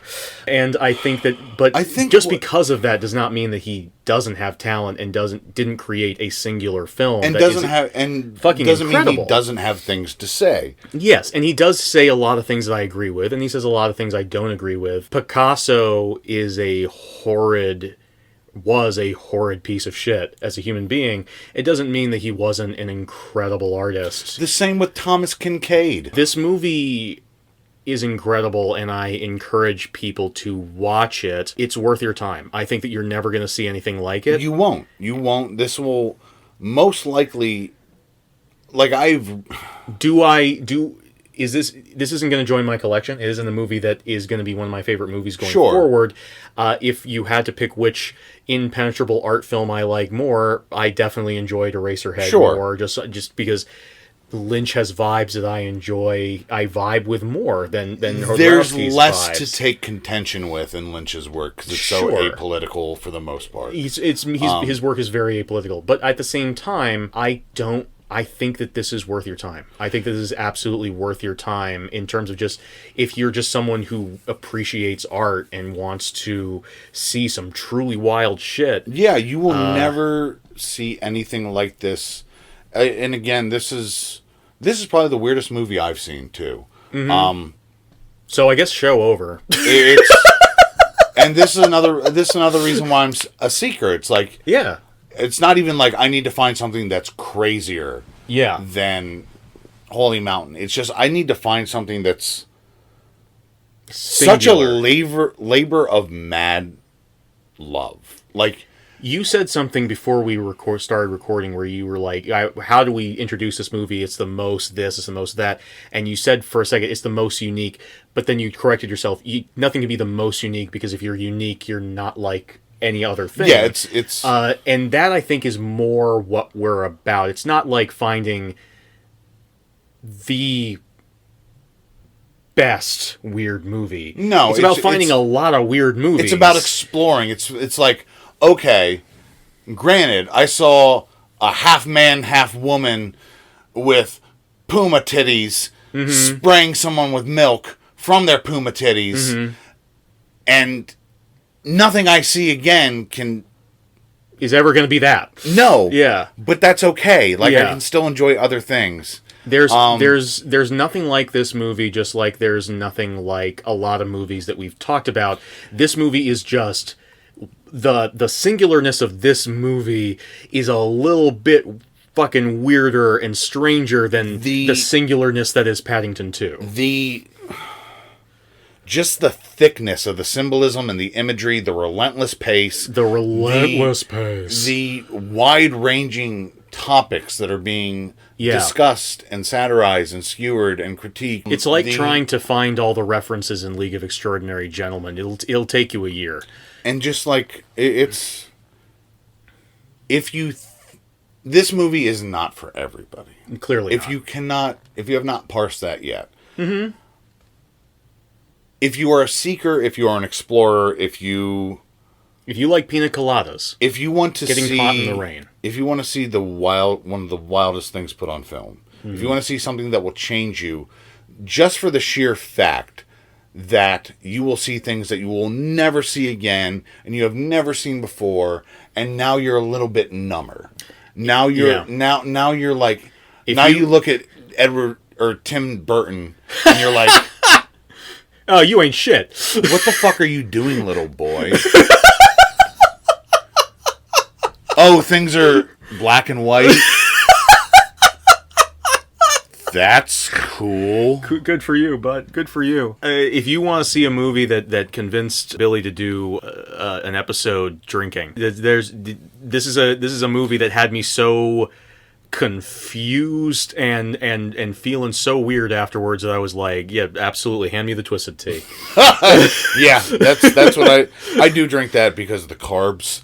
Oh, really? Yeah, okay. That's why I switched from beer. Okay, I had some today. It's delicious. It is tasty. It has less carbs than beer, so that's why I started drinking that stuff. Sure. But yeah, I think unless there's anything else you'd like to say, we will be revisiting Jodorowsky, I'm sure, in the future, at least for Santa Sangre. And it's also again, not to defend the man, Jodorowsky had an insane life, and I don't know. It's easier for me to separate art and artists with him than it is for other people. Like, it does help when you like the art, I think, is probably a big part of it. That's part of it. Yeah. It's like, again, with Picasso, I genuinely like his painting, so it's easier for me to separate. These are good paintings. He's a shit person. But he's also not fucking Woody Allen. That's true, and he's also not still alive. Like, that's sort of the problem with, like, people like Woody Allen or J.K. Rowling. Jodorowsky's still alive.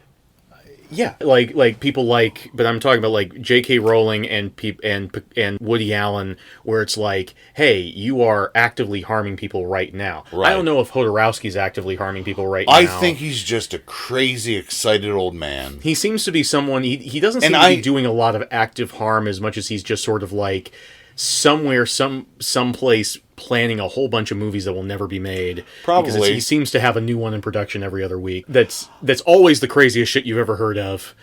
I will say that the window of time when people were throwing money at him is kind of closed. Yeah, that closed after Holy Mountain. Yeah, the Holy Mountain people kind of saw shut Holy that Mountain, door. They were like,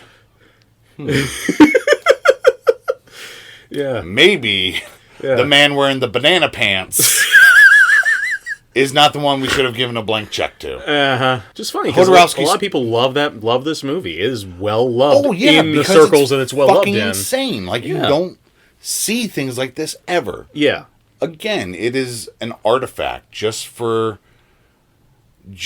like if it's a singular work. It's like if I don't know, like a flip book could punch you in the face. But like it was just shoe shining you, just like you're watching a moving picture and it's just punching you in the fucking face. Just shoe shining you. I love that. But no, it's Jodorowsky still has some toxic traits. Yeah, his most recent 2 movies, big subplot is that Jodorowsky is not gay. What goes out of his way in both movies to be like, I'm not gay.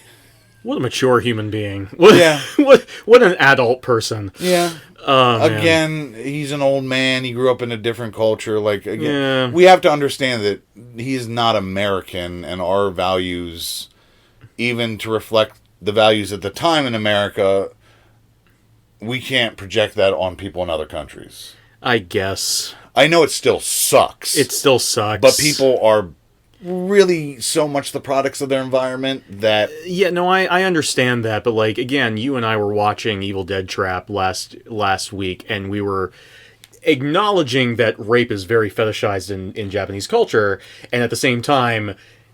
No, like yeah, I understand that. Just no, I'm not okay with that scene, and neither I understand that. Yeah. So that is the Holy Mountain. Yes. Do you know what you want to talk about next week? I do think I know what I want to talk about next week because we've been talking about it a couple of times Ooh, in a couple of episodes recently. Yeah. And I think that after Holy Mountain, it was such a trip. We need some trash. We need some trash. We need to go back to our roots. Our first episode tracks. We need to go nowhere fast. We need to go nowhere fast. We need to get on these streets. And these streets... What kind of streets? They're streets of fire. Oh, hell yeah! Streets of fire.